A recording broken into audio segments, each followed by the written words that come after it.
का जो मटका होता है, परिंडा होता है। तीसरे नंबर पर पौधा हो, जो पौधा हो आप उसको उसमें समर्पित कर दें। बेलपत्री चढ़ाने के बाद जल चढ़ाना या जल चढ़ाकर बेलपत्र चढ़ाना।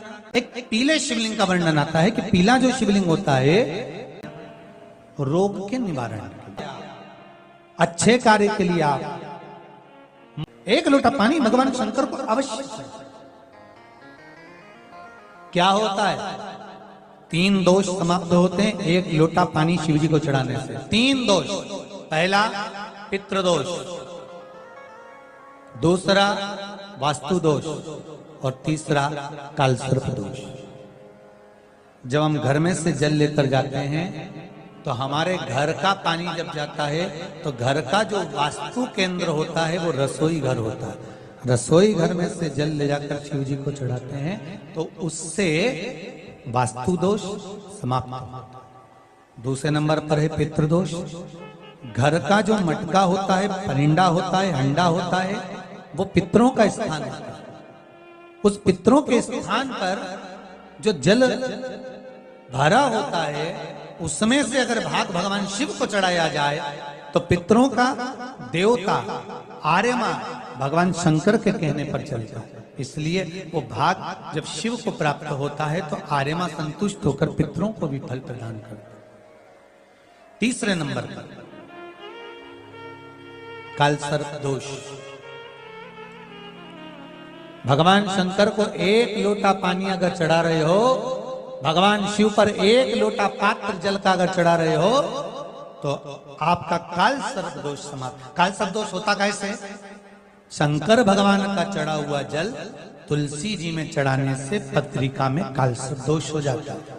जैसे माँ जो होती है ना, घर की जो माँ होती है, अगर गर्भ में बच्चा है, गर्भ में संतान है और वो शिव जी पर अगर 1 लोटा पानी जैसे शंकर जी पर जल चढ़ाया, थाली में सारे भगवान को निला लिया, गणेश जी, देवी जी, शंकर जी, सारे देवताओं को एक ही थाली में रखकर स्नान कराकर वो शंकर का चढ़ा हुआ जल जब चढ़ाया जाता है तुलसी जी में ले जाकर लोग डाल देते हैं, उससे जो बच्चा जन्म लेता है उस बच्चे की पत्रिका में कालसर्प दोष आ जाता है।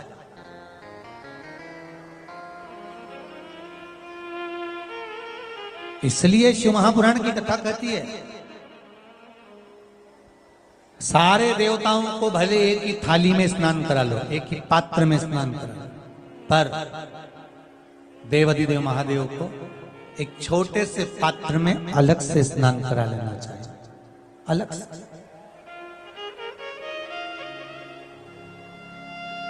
और उस पात्र का जल शिव जी को समर्पित करा हुआ जल तुलसी जी में नहीं डालना।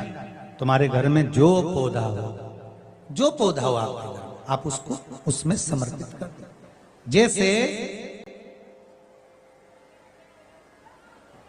बेलपत्री चढ़ाने के बाद जल चढ़ाना या जल चढ़ाकर बेलपत्र चढ़ाना। कच्चा दूध केवल शिवलिंग पे चढ़ाना चाहिए या पूरे शिव परिवार पे चढ़ाना चाहिए? प्रश्न अच्छा है। और शिव महापुराण की कथा रुद्राक्ष उत्सव चल रहा है तो आप उसको समझें। दूध केवल शिवलिंग पे चढ़ाना चाहिए या जो शिवलिंग के आसपास में सभी परिवार विराजमान होता है उस पे भी चढ़ाना चाहिए? अगर लिंग पुराण आप उठाकर देखेंगे तो लिंग पुराण में एक बड़ा सुंदर संवाद आता है जिसमें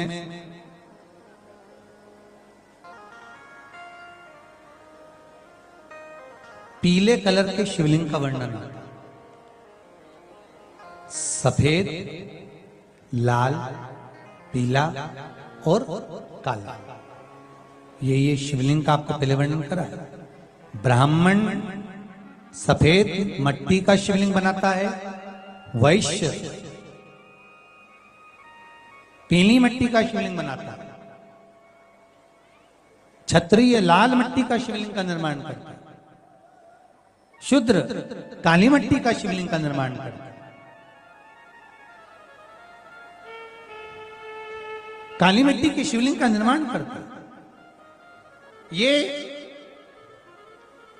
जो वर्णन किया गया है कि उसमें लिंग पुराण के अंतर्गत एक पीले शिवलिंग का वर्णन आता है कि पीला जो शिवलिंग होता है उस शिवलिंग का भाव कितना सुंदर बताया गया है। उसमें व्याख्यान वर्णन में आप अगर पढ़ेंगे देखेंगे लिंग पुराण के अंतर्गत तो उसमें आता है कि दूध जब आप देव अधिदेव महादेव के शिवलिंग पर समर्पित करते हो तो शिव महापुराण की कथा कहती है, लिंग पुराण कथा कहती है, नर्मदा पुराण, स्कंद पुराण, पद्म पुराण, अग्नि पुराण, सारी पुराणे वर्णन करती है। वराह पुराण, ब्रह्मवेत्ता पुराण, ये जितनी पुराणे सब वर्णन करती है कि जब शिवलिंग पर हम दूध चढ़ाते हैं तो केवल शंकर भगवान के शिवलिंग पर दूध चढ़ा देने से संपूर्ण परिवार पर दूध चढ़ जाता है। अलग से हमें कहीं चढ़ाने की जरूरत नहीं, अलग से हमें कहीं दूध ले जाकर चढ़ाने की जरूरत नहीं कि हमें गणेश जी को अलग से चढ़ाना पड़ेगा, देवी जी को अलग से चढ़ाना पड़ेगा, कार्तिकेय जी को अलग से चढ़ाना पड़ेगा या नंदी को अलग से चढ़ाना पड़ेगा। तो जो प्रश्न करा है जन्ना जी अग्रवाल जी ने, जयपुर राजस्थान से हैं, सुंदर प्रश्न करा है। और ये आपको ज्ञात होना चाहिए कि शंकर भगवान पर चढ़ाया गया थोड़ा सा भी दूध जल जो हम भगवान शिव को समर्पित कर रहे हैं वो केवल शिव के लिए नहीं रहता, केवल भगवान शंकर के लिए नहीं है, वो स्वयं 33 कोटि देवताओं को समर्पित हो जाए, स्वयं 33 कोटि देवताओं को।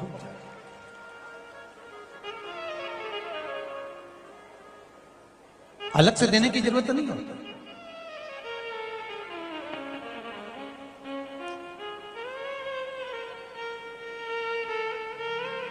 महाराज एक लोटा पानी, बेलपत्री आप शिवलिंग पर पहले चढ़ा रहे हैं, उसके बाद जल चढ़ा रहे हैं। दूसरा, जल चढ़ाने के बाद बेलपत्र चढ़ा रहे हैं। ये दो अलग अलग क्रम है शंकर भगवान के पूजन के। आप समझ लीजिएगा जरा, ये प्रसंग कभी नहीं आया, आज आया है तो उसको समझ लीजिए।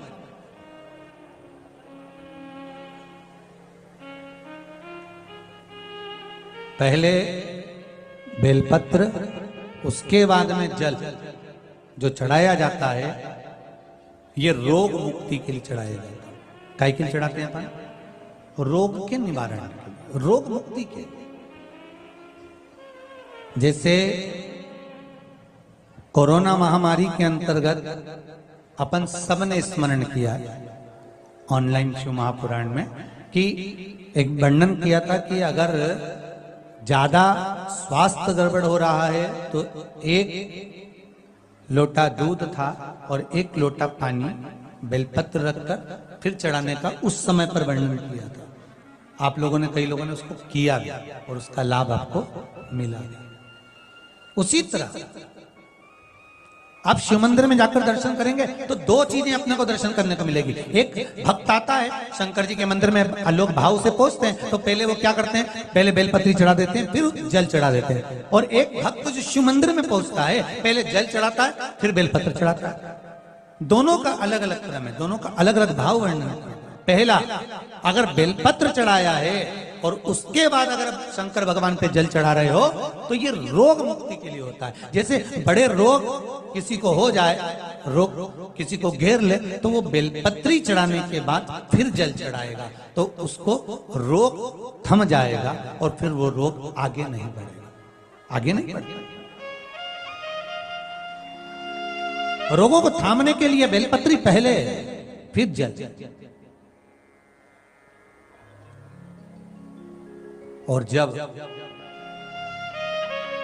कुछ कार्य के लिए आप, सिद्धता के लिए आप, अच्छे कार्य के लिए आप, मन की प्रसन्नता के लिए, आनंदता के लिए आप शिव आराधना कर रहे हो, आप शंकर की आराधना कर रहे हो तो आप जल चढ़ाकर फिर बेलपत्री चढ़ाए, उसका लाभ आनंद में। आपने जल चढ़ाया उसके बाद बेलपत्र चढ़ाया।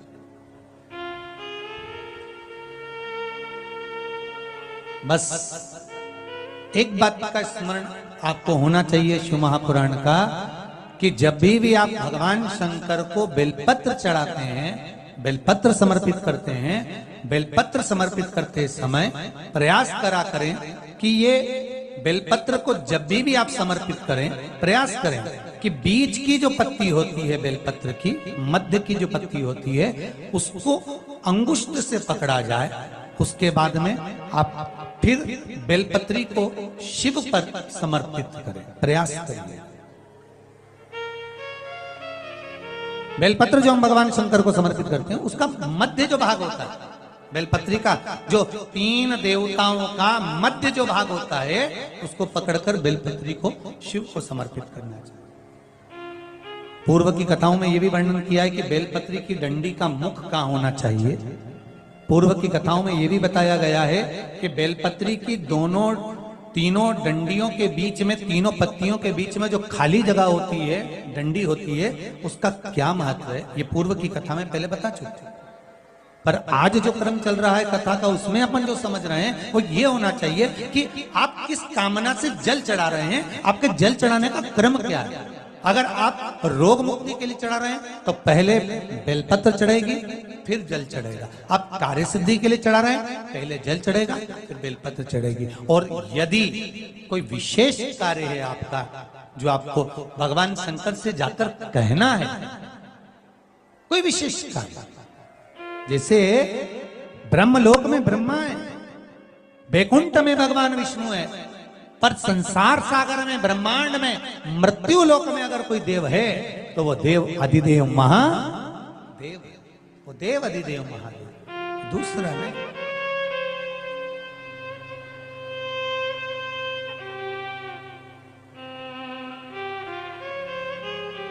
कोई दूसरा नहीं है। भगवान दया करना, मैं तेरे भरोसे हूँ।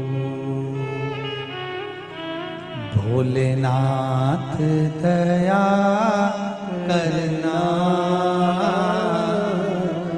मैं तेरे भरोसे हूँ।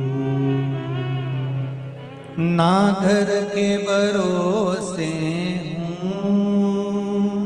ना परिवार के भरोसे हो, सब गाइए। ना घर के भरोसे हो, ना परिवार के भरोसे हो। भोलेनाथ दया करना, मैं तेरे भरोसे हूँ। भोलेनाथ दया करना, मैं तेरे भरोसे हूँ। जिसको एक भरोसा होता है शंकर का, भगवान का एक भरोसा होता है, डिगता नहीं है, डिगता नहीं है। ना इनके भरोसे हूँ, ना उनके भरोसे हो, ना इनके भरोसे हो, ना उनके भरोसे हो। भोलेनाथ दया करना, मैं तेरे भरोसे हूँ। भोलेनाथ दया करना, मैं तेरे भरोसे हूँ। आप किसके भरोसे पर आए हो? जम के बोलो जरा। भोले नाथ के।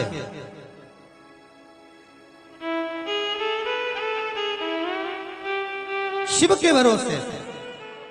और जो उसके भरोसे पर रहता है फिर वो साध, वो साधता, उसको साधना होता। और देखो रे भाई, शिव साधे भोलेनाथ।